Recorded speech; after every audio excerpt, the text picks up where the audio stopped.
Hello there. Next episode of Mandark by Richard Sharpe. This is chapter 6, published in the Shaver Mystery Magazine, Volume 2, Number 1, 1948.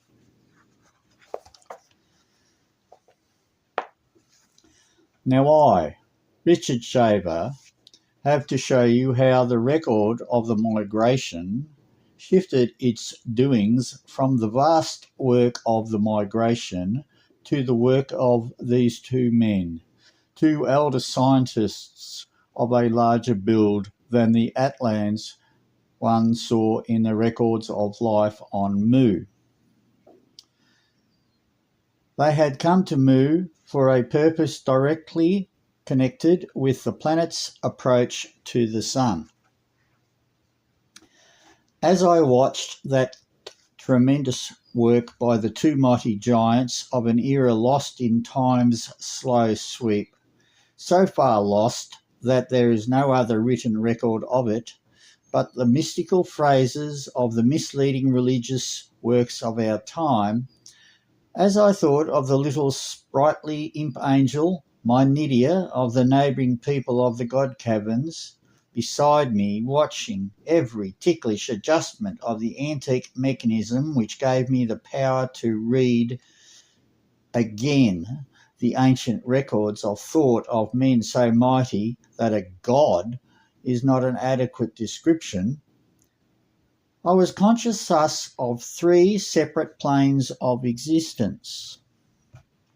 These were the thought of myself, my inner ego; second, my thought of those things around me, such as the solicitous Nydia at the controls of the dream mech, as the secret people call the thought record readers; and third, I was conscious of the thought of those two titans who were constructing a vast number of very mysterious mechanisms for the recording of data having to do with the approach of the planet to the flaming new sun in the sky. The last was the more vivid of the three. As the two titans constructed the time capsule containing the seed of their race, the Messiah, and their consciousness of the empty desolation so soon to overwhelm what was yet the teeming home of a numerous, fecund, and happy people. The strength of the electric flows within the mighty god mech made the life of those two more vivid than had ever been my own life. I understood, without really knowing very much about it, what it meant to understand the intricacies of the construction of a device. A time clock set to go off after the lapse of a period of years I had no mental apparatus to conceive of. I understood the vast seriousness of these two overgrown softies who were worried about the fate of men unborn for 10,000 years yet. Their reasons for this solicitous care for a future that might never exist was a peculiar one I would like to mention, as it serves to demonstrate the immense differences between their life and our own. The reason was that if they did not do their duty by those unborn men of the race, a mental conviction of having failed to fulfill their oaths to the Atlan Federation of States would become in time a mental block which would be noticed by their colleagues and would interfere with the proper development of their future among the Atlans. It was a refinement of delicacy of self-interest as applied to their relations with their fellow men, so much so that they were in truth not doing the work for the unborn men, but for themselves alone, for the happy and full development of their own future, which would spring from a clean, easy to see mental conviction inside their own mind that they had scrupulously and invariably discharged all their obligations to their fellow men. This was necessary because they used mental thought augmentation apparatus so frequently that any other interior thought of their efforts would show the slightest rift to friends and associates. I understood the vast seriousness of these two dread and powerful men, who were still softies to a modern way of thinking, for they were worried about the fate of men unborn for 10,000 years, as a mother worries about a babe of her own bearing.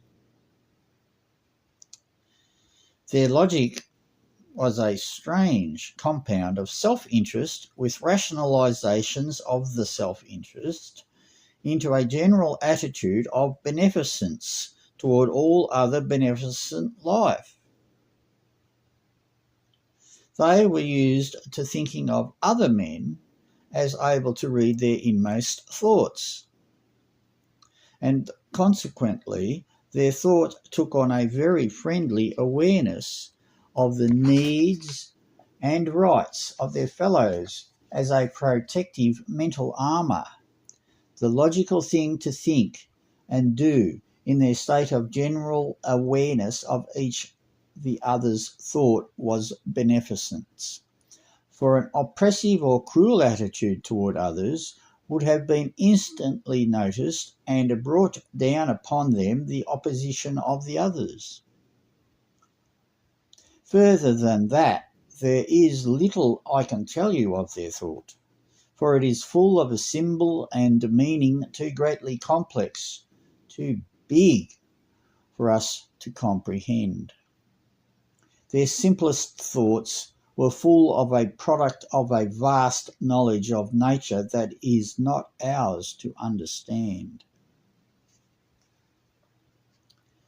Their construction of the time capsule was in truth a bit of psychological care for the armour of thought they carried against their fellow men.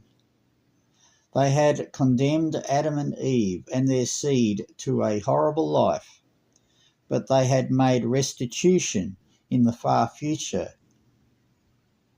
was to be their protective thought about the needed experiment. Such reactions were habitual with them, and the building of the time capsule was due to this reaction of care for their own beneficent attitude toward all men of their kind.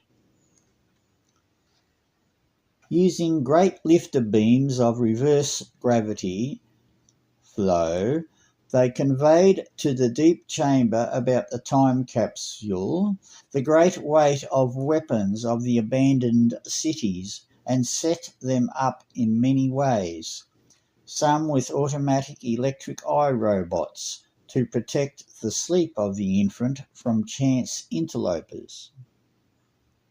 Some they laid ready to hand for the young Messiah's growth to learn the use thereof. When he should rise from his long sleep and again rule earth as it should be ruled, he would inherit their best work. So it was that the Messiah was born into a long frozen sleep within an incubator built by a god, born of a love such as no modern man can conceive, of a compassion beyond our understanding. These things are written in a record of the thought of a God which I read deep in the bowels of Mother Earth, shown me by the blind cave dweller Nydia.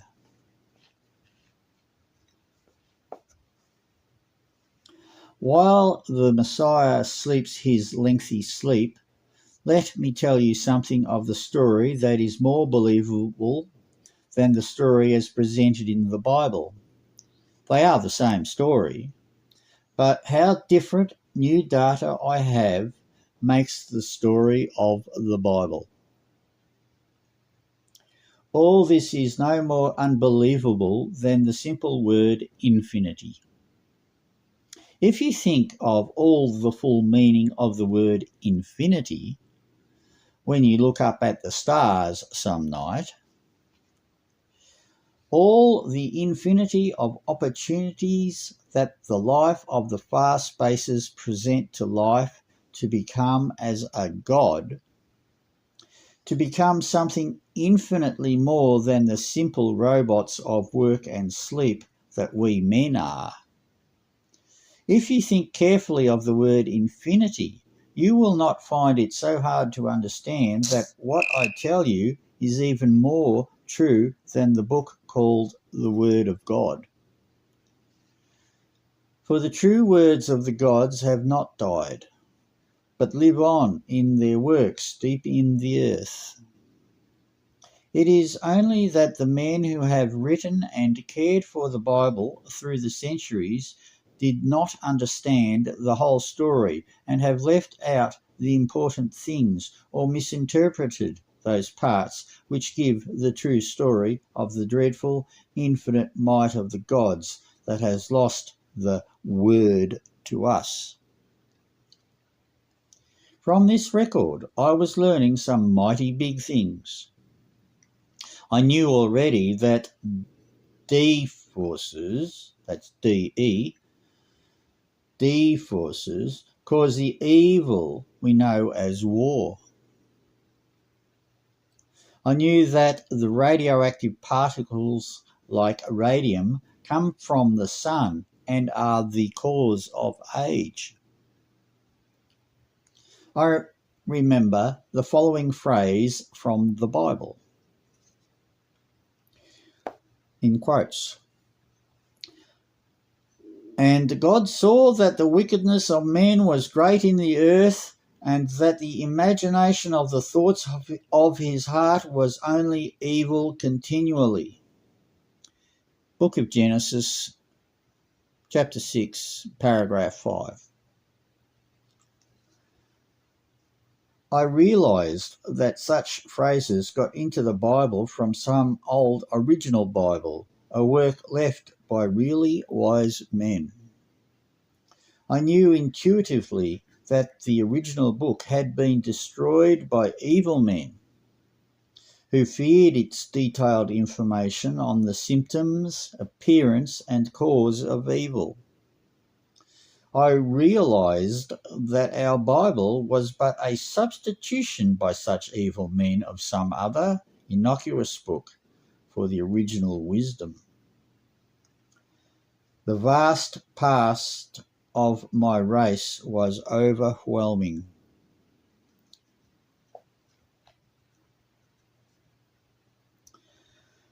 I knew that in the darkest parts of sunless space many worlds swim which are never struck by the light of a sun. They are frozen worlds. If a man from Earth came upon one of them, he would think it a dead world. These planets are densely peopled. Swarming within the dark worlds were the many and varied races of those peoples who are known to us through legend only as the gods. I knew them as I read that record, as my people, my ancestors, friends, and children. Those cities lie deep within and beneath the surface of the frozen worlds. At a certain depth in any large body like a planet, the heat of the rock cannot escape, as rock under pressure is the perfect insulator. Moreover, this heat accumulates, and at certain levels it becomes very comfortable. I had thought that if one went deeper,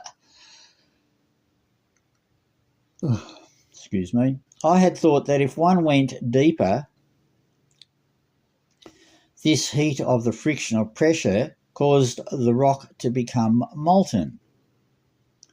But this God brain I was thinking with seemed not to think so, but that a molten condition was due to other causes, and the fact that any heat could not escape.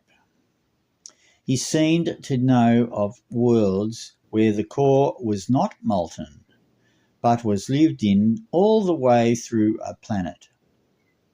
He had visited many such worlds, and now was getting ready to leave this planet he called Mu. The vast supplies of heat from the molten pockets of the depths of Mu gave them an inexhaustible supply of power to run the infinitely numerous mechanisms which make their cities the true and only paradise.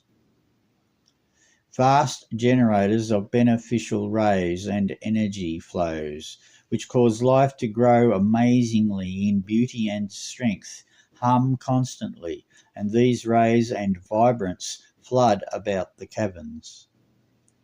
In the lights which only those gods can light, both edible plants and many races of intelligent creatures grow in great profusion.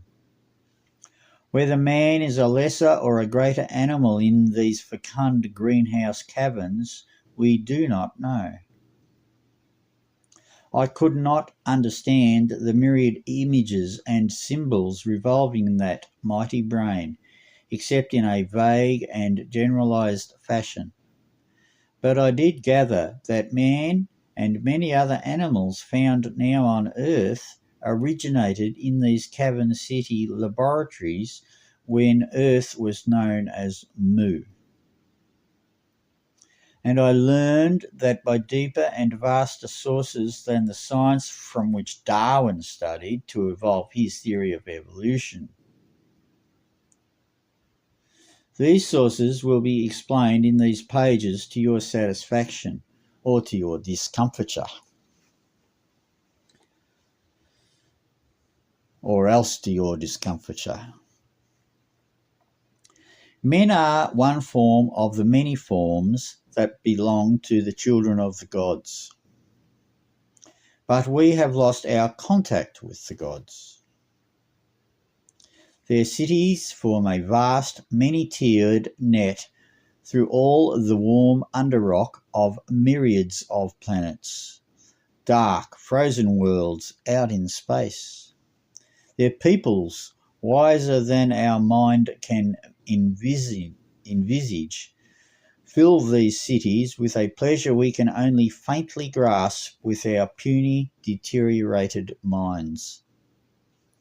They live in a constant, infinitely ecstatic nirvana, which they build ever brighter and better for all of them. One of these planet cities was the planet now called Earth.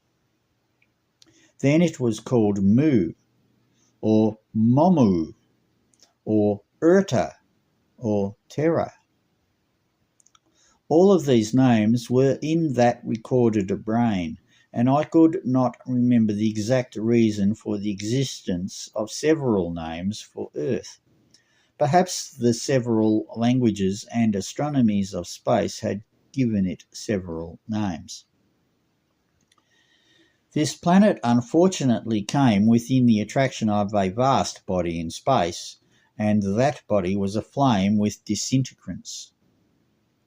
Now, disintegrants is the enemy of life, and intelligent men everywhere, the true sons of gods, want none of it within light years of themselves. For radioactives, such as radium, are thrown off by all suns in fine division, and such radioactives gather in the body of all living things that grow within their light, and those radioactive particles never go out, like radium. They are the true cause of age in all living things everywhere. Do you understand now why you never met a god, an immortal, face to face? Because there are no immortals near any sun. Neither are there healthy men in radium mines, though some men are foolish enough or heroic enough to work there. They do not stay healthy for very long. Our life under a sun is analogous to living within the deadly confines of a rich radium mine. That is how it is to a god's way of thinking. The gods do not escape age entirely because all space is filled with the emanations from myriads of stars, but they do live for endless centuries and grow as huge as redwood trees. When one has seen their dwellings, their immense chairs, and their spaceships, one knows that there is no more valuable thing in existence than a thought record of a god's thought. I am trying to give you what I learned from reading these records of thought mightier than a man can conceive of existing.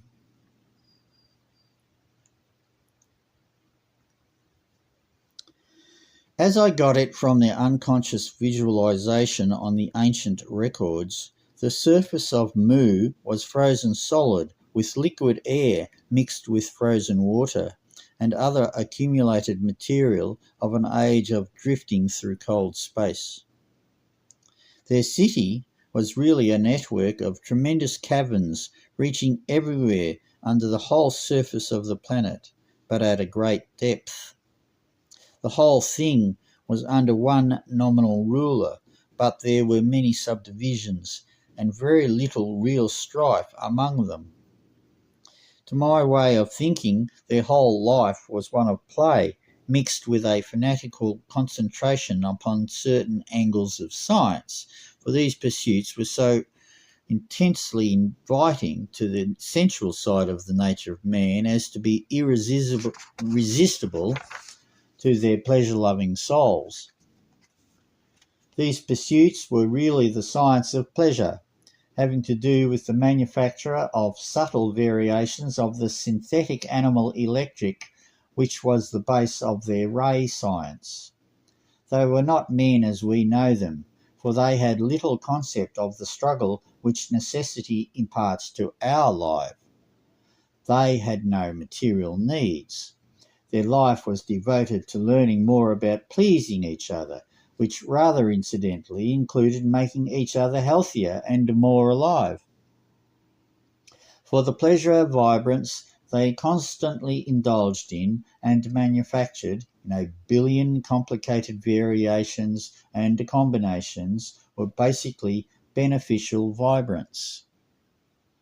To tell you of people who do not think in any way as we do not think of domination, of power, of study to achieve economic security, of work or of the need of escaping hard work. To tell you of a people who habitually think in channels entirely unrelated to any concepts that occupy your minds is very difficult.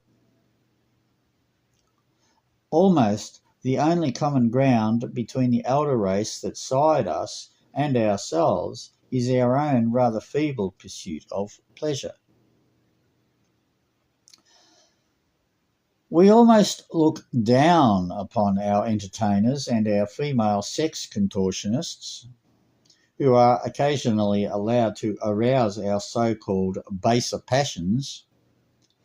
They did not look down upon such people in any way, for they were the leaders, the true society. And a person's value to the state was almost wholly reckoned upon his value to the senses. Beauty was in truth always, with them, the equivalent of an economic asset, and it was a virtue to display such possessions to the utmost. The young people continued in this playboy frame of mind to what would have been to us quite an advanced age. But they did not reckon age or time. They thought but little of it. Their equivalent to our age or time concept was a calculation of growth. and this calculation contained a variant factor. The size of a person, as well as his rate of growth, depended upon the age and size of his parents, and this was in turn dependent upon the age and size of their immortal parents. Their young people continued in this pleasure pursuit life until their minds became interested in something further in life than the gratification of youthful, ever-growing senses. Then they became elders when they mastered one of the many sciences.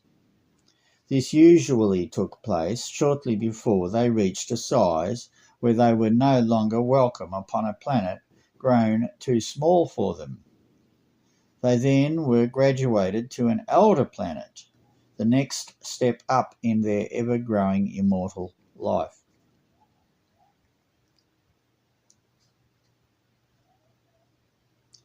So you see, Ramon Seti was an elder selected for the job of running a kind of nursery planet for the elder planets, where young people played and studied a little, until their minds had outgrown the play desire and their romantic inclinations had at last fastened upon a single individual as the fulfillment of their dreams.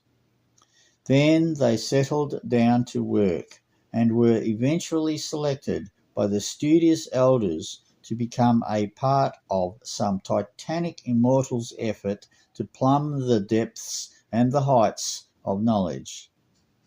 This hunger for knowledge gradually usurped the youthful sexual urge in the Atlans, but never entirely, for they did not age, but only steadily grew greater in every way, mentally, physically, sensorially, and other ways you have no concepts with which to associate. They lived in the warm depths of the rocks of many, many of the drifting dark balls that are the planets that our astronomers never see, as they are lit by no sun.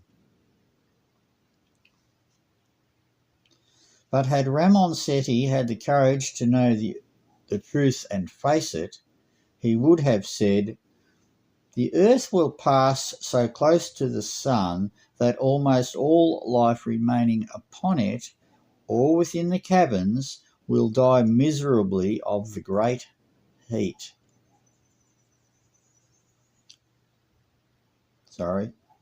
Will die miserably of the great heart. For so it happened. The best illustration I can give you of how this time appeared is to quote from Dante, which I will do. I'm going to place in this book an analysis of Dante's poetry for what it really is, a vast mistake made by Dante. For Dante had divine revelation, straight from Godhead, right out of the ancient books, over the dream maker mech ray, from a student of the cavern life of Dante's day. And Dante distorted the whole of the vast information entrusted to him, as so many other Christians have done. Distorted that mighty story, the same I am trying my best to give you, into a picture of mysticism, of immaterial souls in immaterial burning hells, etc., etc., as the orthodox religion of his day would have it. The true picture was quite otherwise. Dante got the details of the end of hell, the name of a part of the ancient world, of the death of the gods themselves, of the end of the race of gigantic men and immortals who fathered the few little waifs of the burning that fathered the degenerate human race. Yes, he got the details pride of the burning that fathered the degenerate human race. Oh, sorry. Yes, he got the details right, but he muffed the real message in a vast and unforgiving, confusing way by remaining the orthodox and the blind visionary who could not throw aside his concepts of heaven and hell and teach and write the truth which he was told over the tell-all dream mech rays from the underworld. And humanity, through Dante's mistake, lost its chance to take the long road back to the life of the immortals. And we, you and I, and all of the 20th century, suffer all the ills of our life mainly because such men as Dante have always muffed the reality of the underworld and written and spoken of it as though it were an unreal place of misty, mystic souls, instead of the vast world of titanic immortal building which it was, is, and still remains.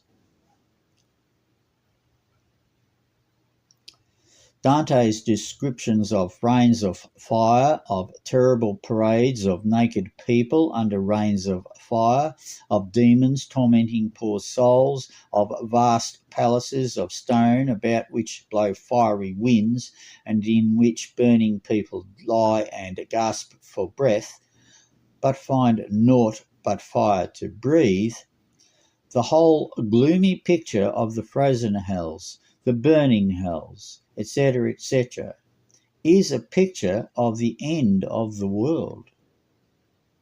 Taken from ancient books, written by survivors of that terrible time of Earth's first approach to the sun. That time when part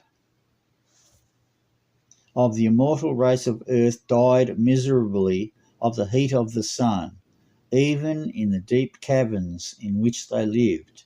The heat slew them, those who had not been able to get on the ships that took to space as refuge all who could be taken. That terrible time when all the wisdom and beauty of a vast immortal race died miserably as dogs under the terrible nearing sun. Earth's surface was scoured clean of its age-old buildings and its age-old ice. The liquid air which had lain in great seas upon its ice turned to vapour, then to steam, and scalded all the earth clean of life. And that heated air descended into the caverns, where none but the air made of melted liquid air had ever reached before. The heat melted the ancient locks and let in that fiery breath of the sun down and down into the life caverns of the immortals, where the last of that great race had descended to escape the heat in case the earth should miss the full fire of the sun and pass on by it. They knew it would, for they knew the surface of the sun was repellent and not so terribly attractive as we moderns think. Disintegrants is electrically repellent of all matter. Integrants alone attracts. Only the solid centre of the sun is gravitational. And some few survivors wrote books and made drawings of that time, and these antique books, at last unearthed again and read and understood by some latter-day underworld students, and transmitted over antique rays of wonder into the brain of Dante, just as many dreams are made today. I have letters from many describing dreams which can only be pictures of the immortal life, of machines and details of the machines, of levitators, telorgs, teleportation machines, etc., etc. Many such letters. And Dante's dream was not an isolated thing, but his ability to weld his vast mistake as to what was meant by his dreams upon the education of the world as revelations of God, which it was. But how greatly different was the truth from what he mangled up into the Divine Comedy.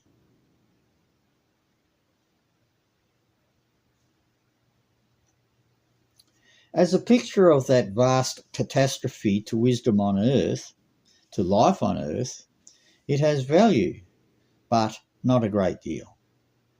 For the truth of what happened and what it meant is so vastly different from what Dante imagined his dreams to mean that the worth of what he has to say is obscured by his imaginary composition. I have tried in my poor way to remedy this disaster to Earth's history, and know that I fail, for I too have my TERO.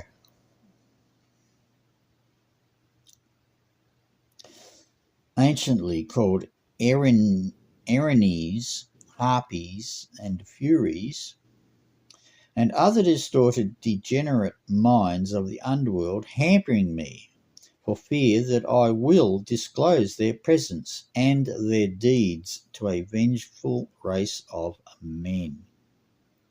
And so I would, if I could, for they do us men of the surface continual and terrible injury, destroy our scientists with their rays, tamper the experiments of our physicists into meaninglessness with their mental distortion of his thought, and hold back and plague the human race to an extent believable only when you have been pursued by them.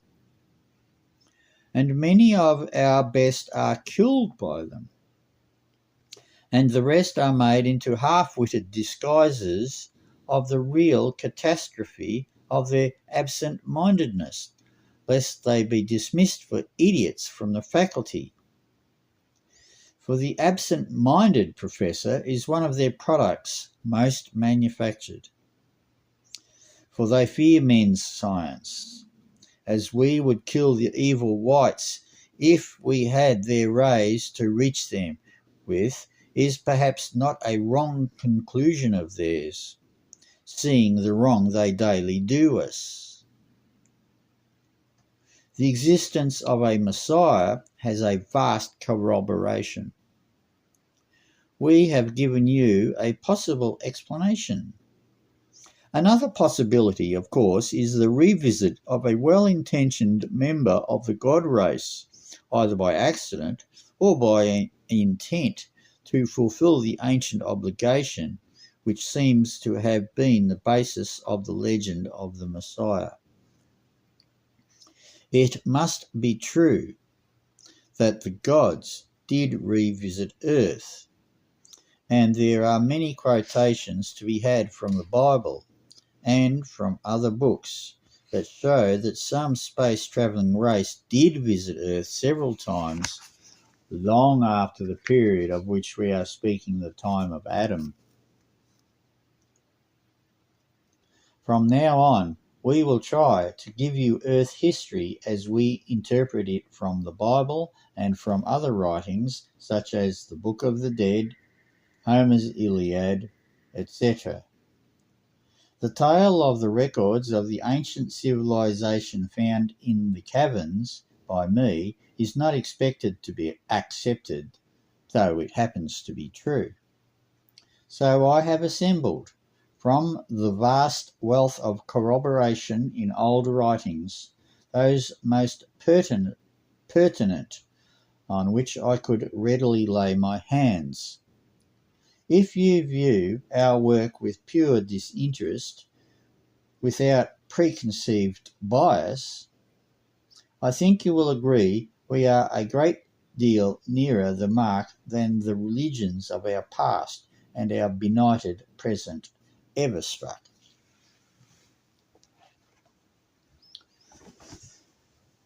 We will skip the period of Noah and the flood, for there are so many contradictory evidences and accounts of this particular period. Note,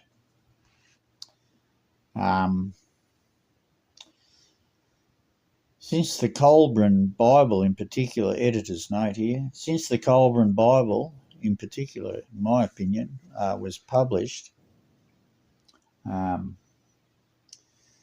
so long ago, republished and made available, then the story of Noah has been revealed in new records made available.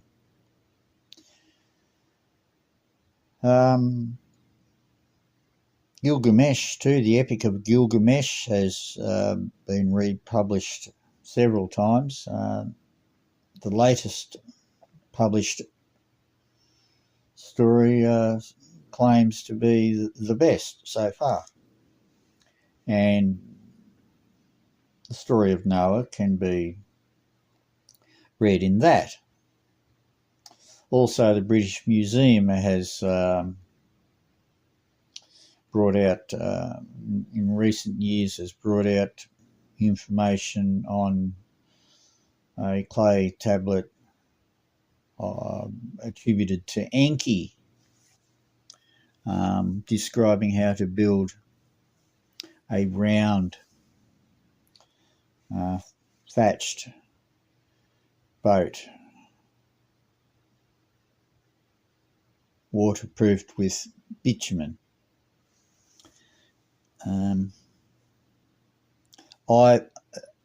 What's his name? Ivan Irving Finkel, Mr. Finkel, Irving Finkel of the British Museum, actually built the boat, slightly on a smaller scale, but he built the boat. He had the boat built, and there's a YouTube video about that. So since 1948, there has been some ingress to the story of Noah. Also, Ron Wyatt, the amateur archaeologist of the 1980s and early 1990s, he also did work on a ruin of a large boat fitting the description in the Bible. And yes, it's up on top of a mountain, Mount Ararat. End note. We will skip the period of Noah, as there are so many contradictory evidences and accounts of this particular period. Certainly there was a great flood, and it may have been true that Noah and family saved all the seed of life that was saved from the water, but one finds it difficult to believe in this story, even more so than the story of Adam. For everything must have a beginning, but that man perished utterly except for Noah and his family, and that this happened at the direct order of God, is hard to figure, except as a later insertion to explain the utter lack of records for such a long period. Whether it happened as described in the Bible, or whether this destruction of the flood was not as widespread as generally thought, is a point we will probably never determine.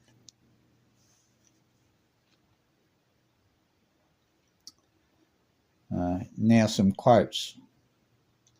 From the book Forgotten Books of Eden, translated by MSS of 1st century. For in this western border, O Adam, there shall go forth from thee a seed that shall replenish it, and that will defile themselves with their sins and with their yielding to the behests of Satan. Page 35, paragraph 7, chapter 103. And God commanded him to dwell there in a cavern in a rock, the cave of treasures below the garden.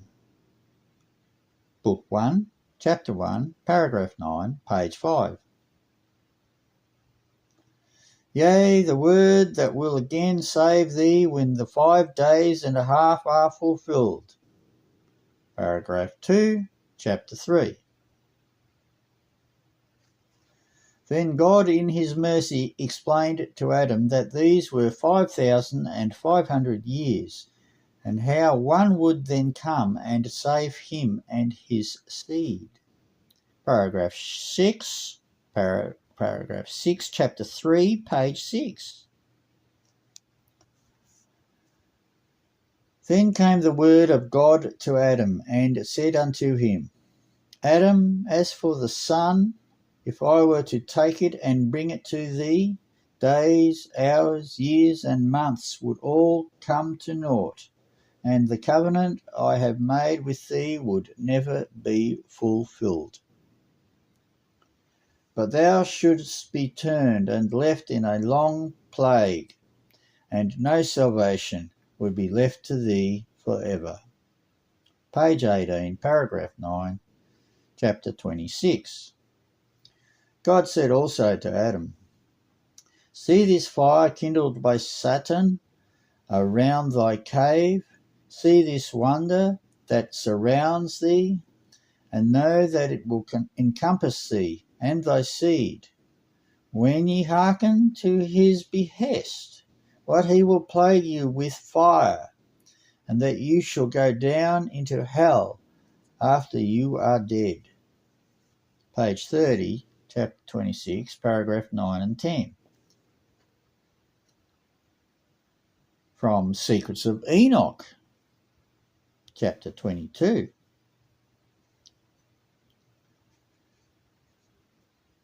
Thus I saw the Lord's face, but the Lord's face is ineffable, marvellous, and very awful, and very, very terrible.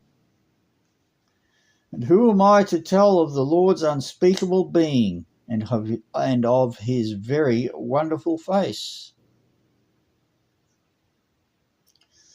From Secrets of Enoch, chapter 1, paragraph 6. And there appeared to me in my sleep 2 men exceedingly big, so that I never saw such on earth. Their faces were shining like the sun, their eyes too were burning light, and from their lips was fire coming forth, with clothing and with singing, of various kinds, in appearance purple. Their wings were brighter than gold, their hands whiter than snow. From the Forgotten Books of Eden, chapter 123. Then Satan and 10 from his hosts transformed themselves into maidens, unlike any others in the whole world for grace, and they came up out of the river.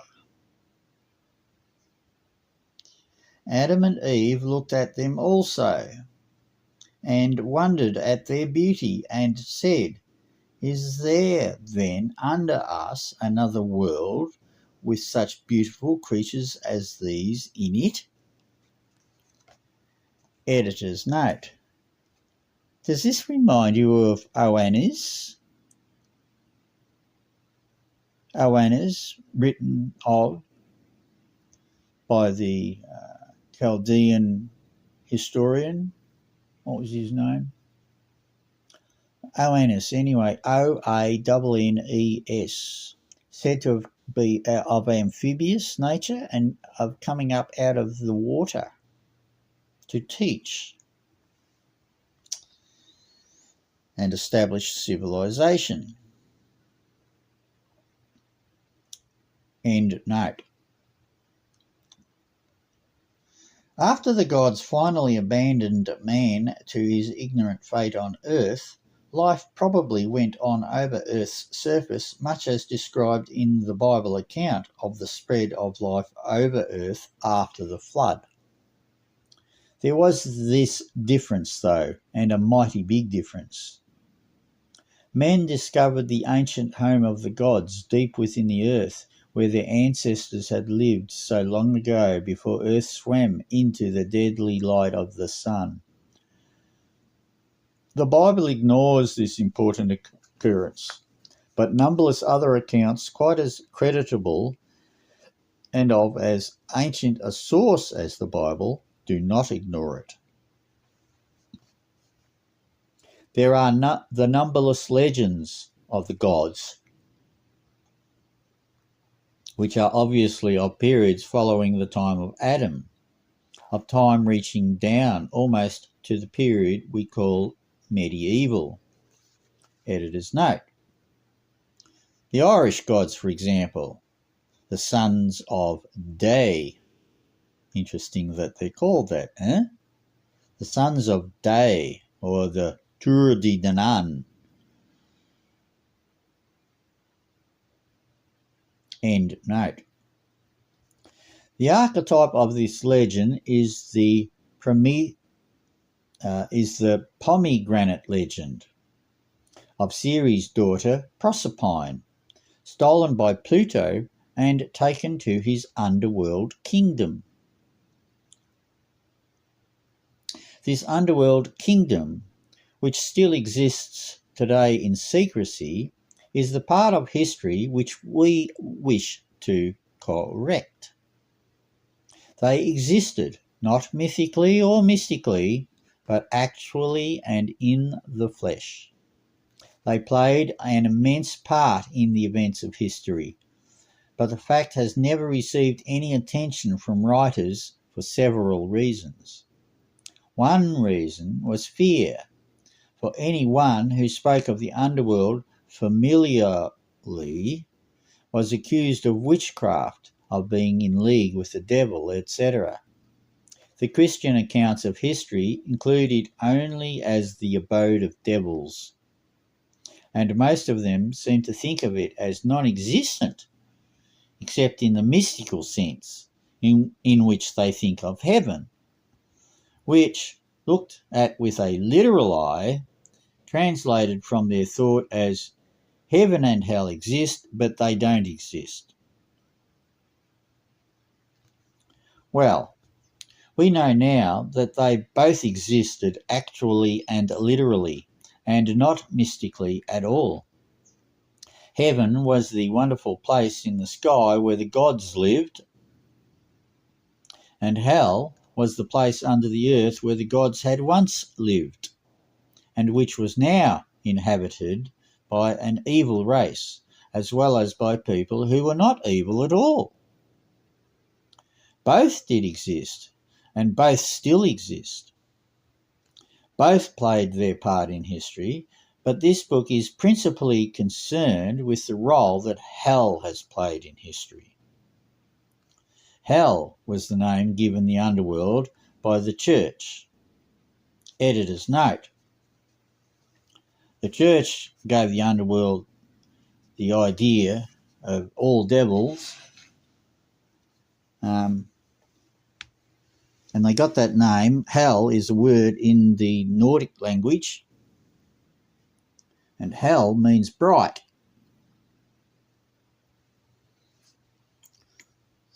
Such as with fire and with the sun, bright, light, hell. And at the North Pole, the actual North Pole, which is also an entranceway, electromagnetic etheric entranceway into the inner earth, the deep inner earth, because this earth does not have a molten core, but it does have a core, an etheric core.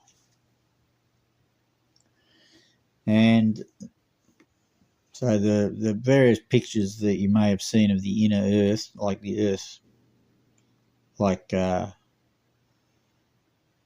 ball with two holes, North Pole, South Pole, and hollow. Yeah.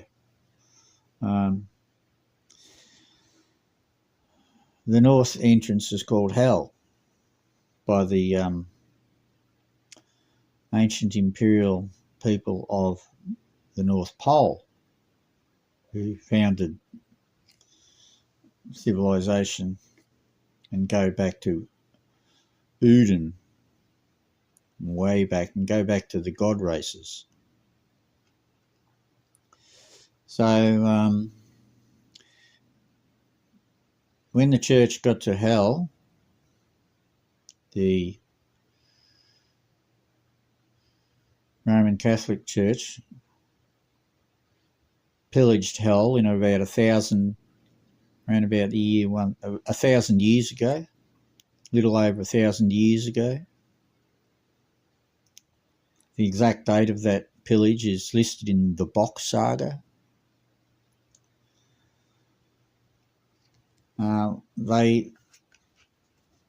After they'd finished pillaging and killing everybody that they could get killed, they renamed Hell to Helsinki, which is like hell hole, the hole of hell.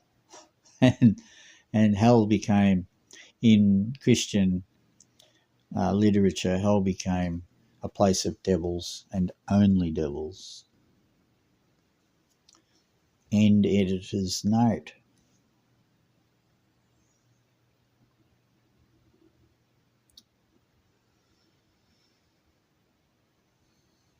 Hell was the place under the earth where the gods had once lived, and which was now inhabited by an evil race, as well as by people who were not evil at all. Both did exist, and both still exist. Both played their part in history, but this book is principally concerned with the role that hell has played in history. Hell was the name given the underworld by the church. It has had many other names, for hell is a vast network of caverns extending over all the earth at great depth. And I have seen some of these caverns.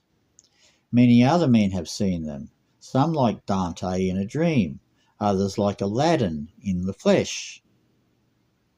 I saw them actually, and this book is the logical deductions of what history must have been, arising from my positive knowledge of those caverns, awe-filled, mysterious, and titanic actuality.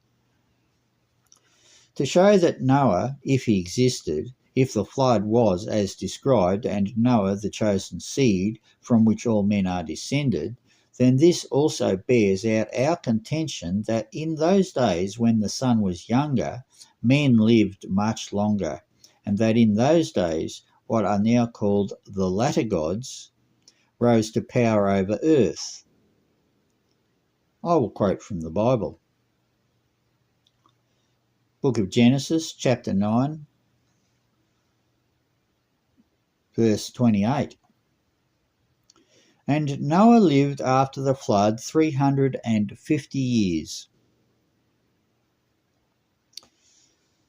Verse 29. And all the days of Noah were 950 years, and he died. Now, if men were still able to live around 1,000 years, and the sun was not so deadly as now, which everything we have learned points out, it leaves an opening for this deduction. Somewhere on earth, men living that long would develop some kind of wisdom greater than the tending of sheep and the raising of cattle, which apparently was all Noah learned to do in 950 years of life. Well, every writing of that time bears out that fact. Men did learn tremendous wisdom, and some men were of that time, men did learn tremendous wisdom, and some men were known as immortal, and did live much longer than other men, and have powers spoken of as magical. The legends of the gods of Greece, of Rome, of Persia, of the Norse gods, of the Germanic gods, of fairies, gnomes, trolls, sorcerers, peries, etc., all bear out this deduction. Men knew great science and had god-like powers long, long after Noah's time. Now, how should such powerful creatures die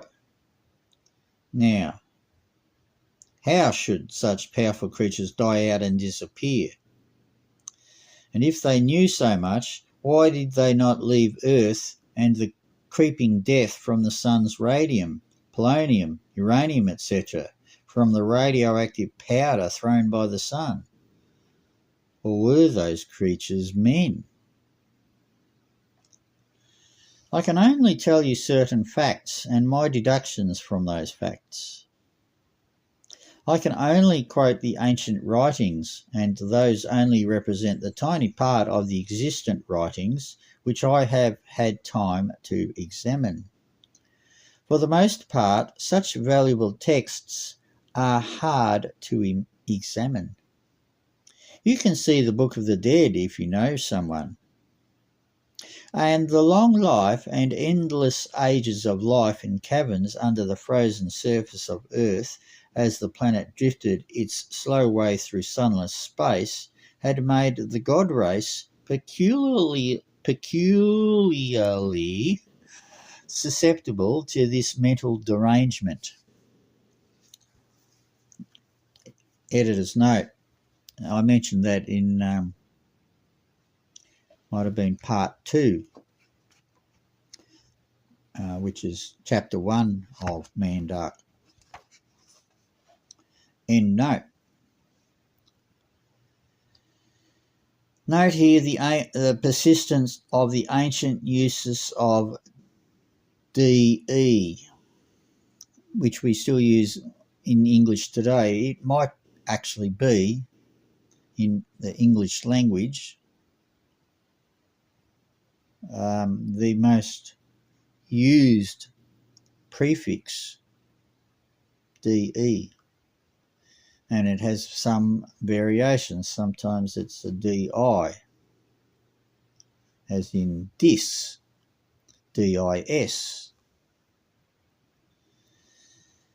But often it's just DE. Defunct, for example. Destroy. Demand, etc., etc., etc. And a devil god is a hard thing to fight, for he knows a great deal about fighting weapons and their use, even with addled wits. But you can't read a book behind a glass cage. Do you know anyone who ever took the Book of the Dead in his own 2 hands? Do copies exist? They should be published. But there is plenty of corroboration for our views of these times, and widely read students will at once see the immense fitness of our contentions as to what lay behind the events of these times, compared to the usual interpretation, which is either mystic, supernatural, or poos the essential meaning of the whole mass of writings from the past. Editor's note. The Emerald Tablets are worth a read. Now, some say that the Emerald Tablets are fraud. I really don't know. I have read some of the Emerald Tablets, and I'm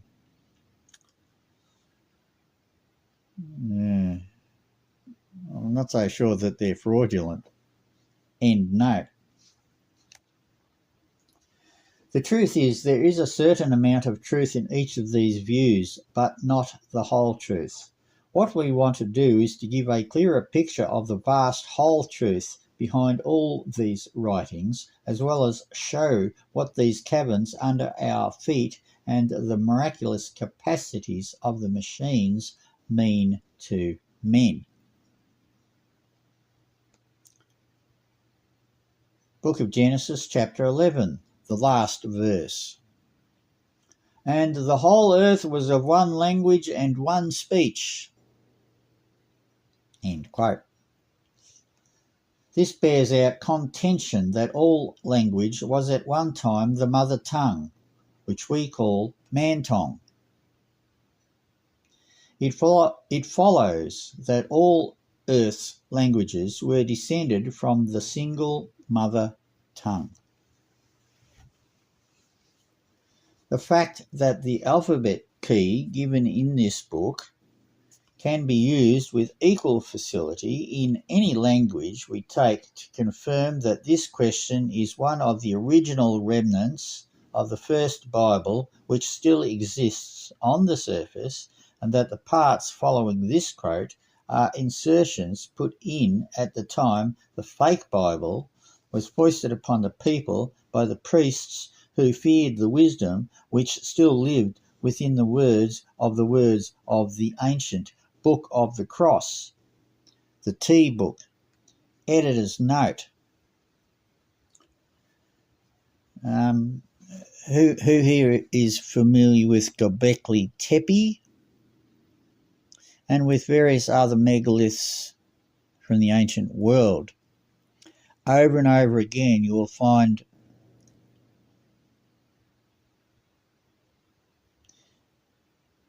rock formations of T, and sometimes they're just engraved into rocks. T shapes, though. So T stands for integrity, integration, in other words.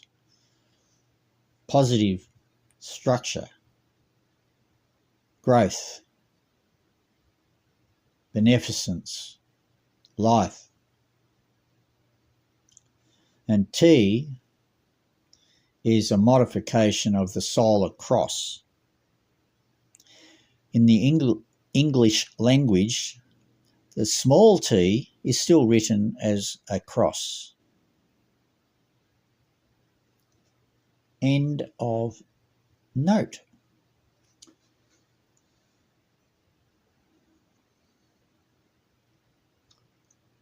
The ancient Book of the Cross, the T book.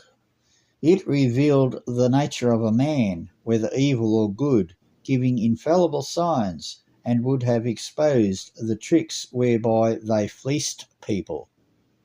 Likewise, it would have exposed the existence of the magic machinery in the depths of the earth, by use of which they worked miracles and other deeds which built up their power over the wealth of the people. If we quote some parts of the Bible as significant and ignore other parts as of no significance, this is the reason.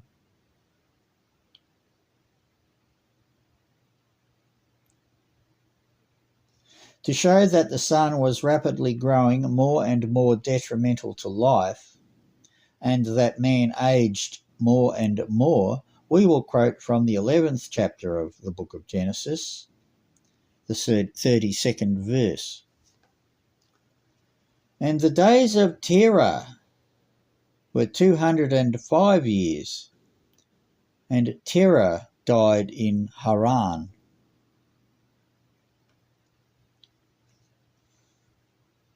Alrighty, end of quote. But between the time of Noah's death and the death of Terah are but 2 chapters of the Bible, but a few hundred words. But from what we know of life, for men to change so much that they live but 1/5 as long must indicate an immense lapse of time. a time of many, many thousand years at the very least. But of all this time, nothing is found in the Bible. So we will turn elsewhere for this record. Quote, Jove, returning to his place home, where all the gods uprising from their thrones at sight of the great Father waited not for his approach, but met him as he came. And not upon his throne, the goddess took his seat, but Juno knew. So that's from Homer, a translation by one Bryant. Within the caverns, the race of the latter gods lived their lives, watching the surface life with its shepherds, its wars, and its pitiful weapons. They watched over it with the ancient telepathic augmented vision apparatus, which in the caves takes up a great deal of wall space with its great ray television screens. Sometimes they took a hand, but oftener they watched it with the attitude with which we watch a newsreel. They refrained for sheer lack of interest. There was nothing more interesting to watch. Was not true. That there was nothing more interesting to watch was not true. There were the great old record mechanisms, their dream mech, full of vastly more entertaining spectacles of the terrible and tremendous life of the elder god race. They made but little attempt at rational communication with surface life, which knew of them and feared their power, and often seems to have despised them and understood their limitations. Keeping on with Homer, who is perhaps as good an authority as any, we will quote, to show the power of those invisible beings whom they called the gods, and whose invisibility we will explain as resulting from their practice of talking to the surface men over the penetrative ray equipment with which the ancient caverns were so numerously and so well equipped that some of it exists even today. Homer himself did not apparently think these gods so immortal or superior. Quote, followed Tydeus, who with cruel steel sought Venus, knowing her unept for war. O'ertaking her at last, with long pursuit, aimed at her his spear, and wounded in her hand the delicate one with its sharp point. It pierced the ambrosial robe, where the palm joins the wrist, and broke the skin, and drew immortal blood, the ichor. End quote. Note that Tydeus was just a plain mortal warrior, yet wounded the goddess. And bearing out our idea that they, the gods, did not eat as we do, knowing that most food contains radioactives causing age from the sun, Homer says,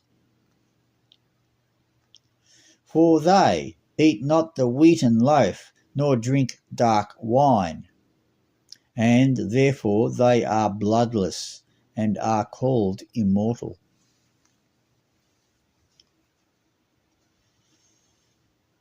And hence the last line, the underlying lining of are called. I don't know what an ent means, A-N-E-N-T, what's that mean? Let's say pertaining to the last line, the underlining of are called. In other words, and therefore they are bloodless and are called immortal. So pertaining to that line, let's underline are called our own. It appears out a deduction of ours, written in other writings, that the immortals used some combination of perfusion or nutrient methods as used by our modern Alexis Carrel, Carrel,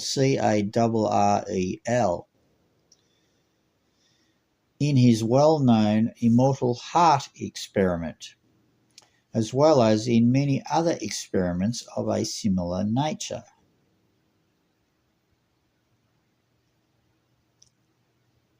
It is obvious, if you grant any of our premises, that the original gods knew the cause of age and that their methods of fighting age would be learned by the latter gods.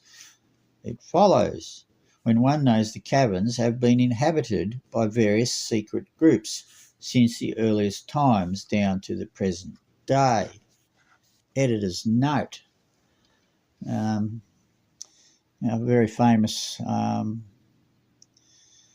book to do with the inner earth was called Dorpa, which is Aphrodite spelt backwards. Dorpa. And the man who presented the manuscript as his own to first one person, and then that person presented it to Uri Lloyd, who published it as Dorpa. Well, that original person, before he went underground, because Dorpa is about the story, his story, that's the story he wrote about his own journey underground. He was led there by some secret society. He doesn't say who the secret society was, but they were either Rosicrucians or Knights Templar or Freemasons or some variation thereof. End of editor's note.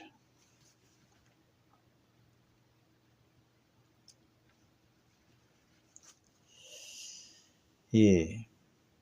Various secret groups. Since the earliest times down to the present day, that they use a synthetic blood to defeat age is not more improbable than many things we know to be facts. That they were not supernatural but could be wounded and killed is obviously general knowledge in Homer's time. The gods were just a superior, hidden race to Homer, and not too superior at that from his words.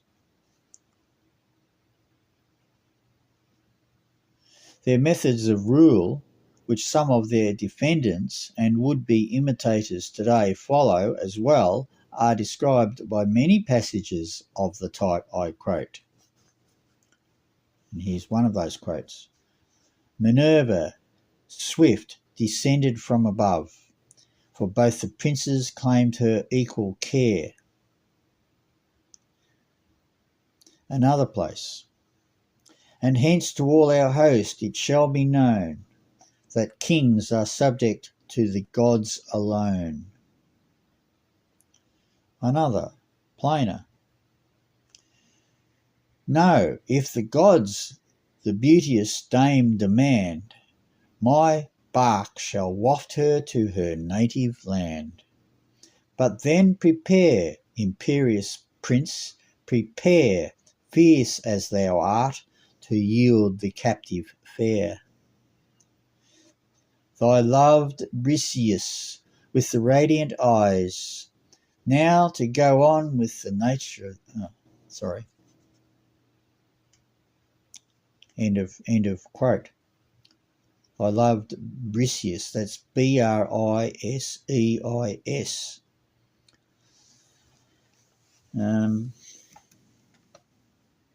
So what, Homer wrote 2 books, the Odyssey and the Iliad.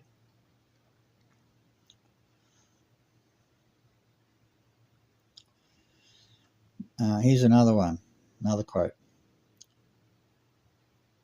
Diomed, small regard had he for the great god, the archer of the skies, Apollo. When he made the 4th assault, Apollo thus rebuked him, Diomed, beware, desist, nor think to make thyself the equal of the gods. The deathless of God's race is not as those who walk the earth. With words, you note, Apollo stayed the mortal's sword. Out of pity, one gathers, or mercy not to slay him. But was it that? Or was it simple subterfuge, getting himself out of a tight spot and cursing at the folly of being caught above earth by these solid-muscled surface men? That they were men, and only men, we gather time and again, as in, here's another quote, and Polypheme, and Theseus, and the son of Laertes, like us to the immortal gods. If a mortal man could look like an immortal god, why then the gods were but men, to my thinking.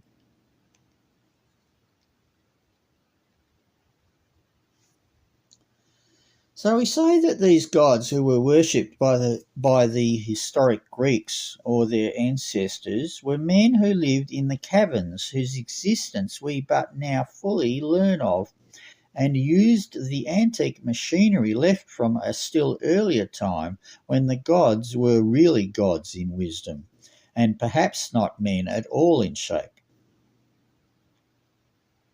To my knowledge, the original elder races were about an average of 20 feet, and were not all man-like, but of mixed origins of different shapes. Their terrific fecundity and stimulating rays overcame the tendency of the hybrid to sterility, so that they were hybrid of races, both man-like and unlike men. Editor's note. Richard Sharpe has written a lot about these variforms, as he calls them, and they are hybridizations done in laboratory, so through genetic engineering, hybridizations of human beings or men with all sorts of creatures of earth. Snakes, cattle, goats, spiders, other insects, reptiles, blah, blah, on and on it goes.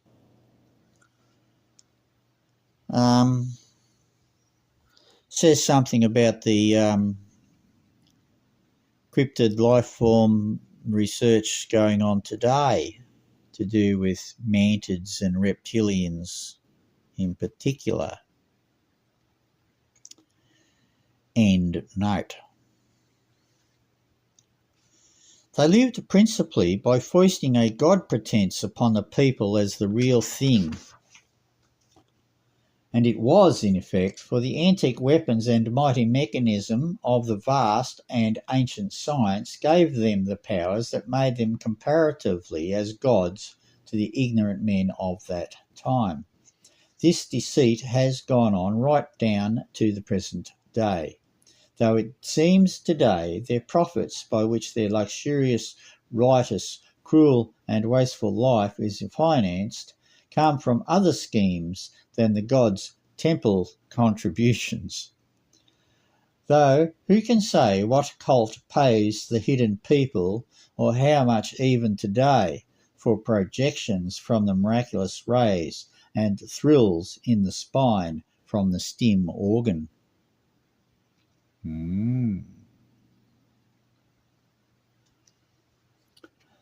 But today such ray groups work another wool upon the credulous surface men. Wool over the eyes, in other words, pull the wool over the eyes, right? This wool consists of telling surface groups that they are the powerful secret service, a special telepath apparatus equipped group from the surface government, using the products of the super secret science of modern development to protect the liberties of which we are so proud, but would not be so proud if we knew what went on under the surface of our apparently secure modern ways of life.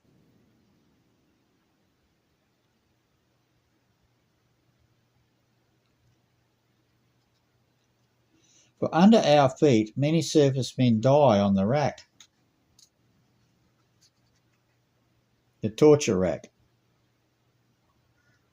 or over a slow fire, or in any one of a myriad modern refinements of the medieval torture we suppose long vanished from our daily life.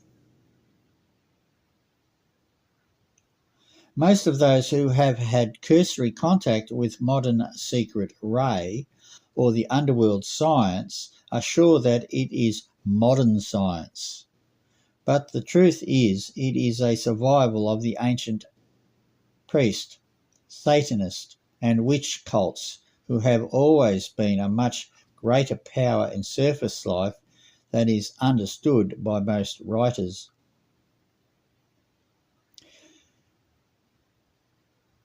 Michele,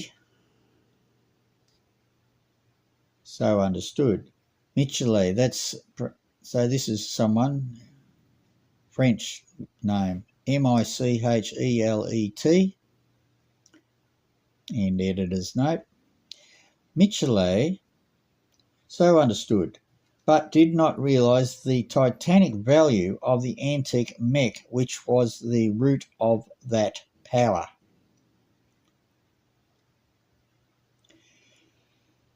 Chiefly, this fact has been concealed by man's incredulity of the unbelievable circumstances surrounding the continued existence of the antique magic, the extremely ancient and tremendously wise science which built the imperishable mechanisms, the endless area of the underworld where hell was once a living fact and still today has its modern counterpart.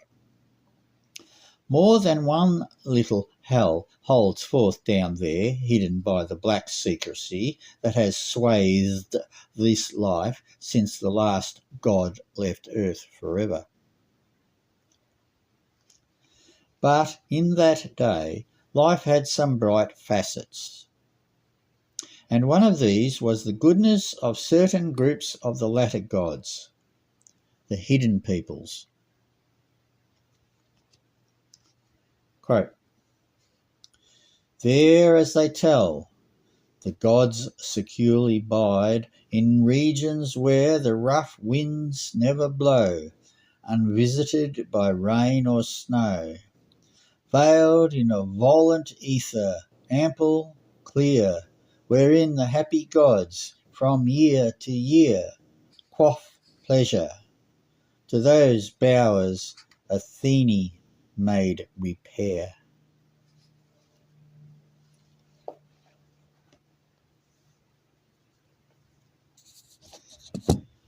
And that's the end of chapter 6.